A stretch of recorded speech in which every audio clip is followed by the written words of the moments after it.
Human nature है।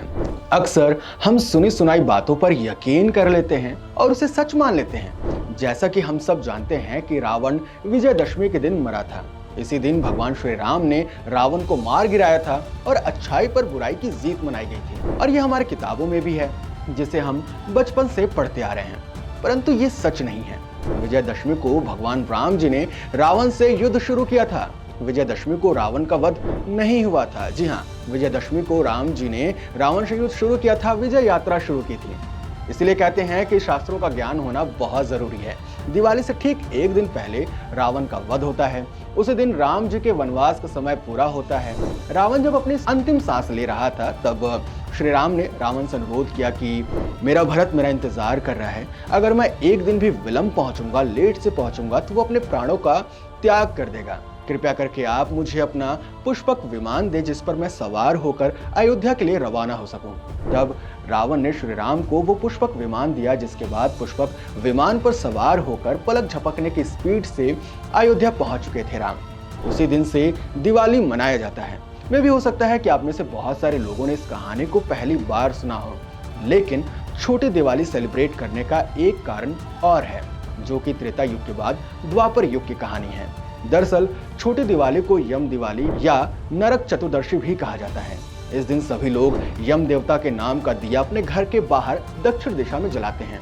कहा जाता है कि ऐसा करने से घर में सुख समृद्धि आती है। लेकिन छोटी दिवाली को मनाने की सबसे बड़ी वजह कुछ और है। दरअसल हिंदू पौराणिक कथाओं के अनुसार किसी राज्य में नरकासुर नाम का एक राक्षस रहता था।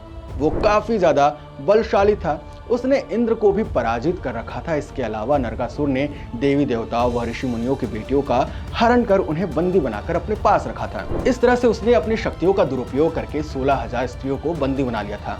महिलाओं के प्रति नरकासुर की द्वेष भावना को देखते हुए देवी सत्यभामा ने भगवान श्री कृष्ण से निवेदन किया कि वे उन्हें नरकासुर का वध करने का अवसर प्रदान करें। दरअसल नरकासुर द्वारा इतने घिनौने कृत करने के बावजूद उसका वध कोई देवता इसलिए नहीं कर पाए थे, क्योंकि नरकासुर को एक वरदान प्राप्त था कि उसकी मृत्यु केवल महिला के हाथों ही हो सकती है। इसके बाद सत्यभामा को भगवान कृष्ण का साथ मिला। वो भगवान कृष्ण के रथ पर सवार होकर नरकासुर का वध करने के लिए पहुंच गई। सत्यभामा और नरकासुर के बीच हुए युद्ध में सत्यभामा ने नरकासुर का वध करके सभी 16,000 बंदी कन्याओं को छुड़वा लिया।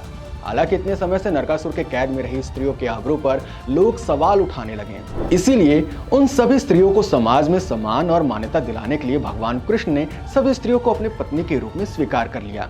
वहीं नरकासुर की मां ने यह घोषणा की कि उनके पुत्र की मृत्यु का कोई शोक नहीं मनाएगा, बल्कि एक उत्सव के रूप में मनाया जाएगा। इसलिए इस दिन को छोटी दिवाली के रूप में मनाया जाता है। चलिए, जैसे आपने इस जानकारी को जान लिया है, इस जानकारी को अपने परिवार के साथ साझा करें। उनको भी बताएं कि एक्चुअल में छोटी दीपावली क्यों सेलिब्रेट किया जाता है, और फ्यूचर में आप ऐसी जानकारी से वंचित ना हो जाएं। इसलिए इस वीडियो को लाइक और हमें सब्सक्राइब जरूर करिएगा। मिलते हैं आपसे अगले वीडियो में।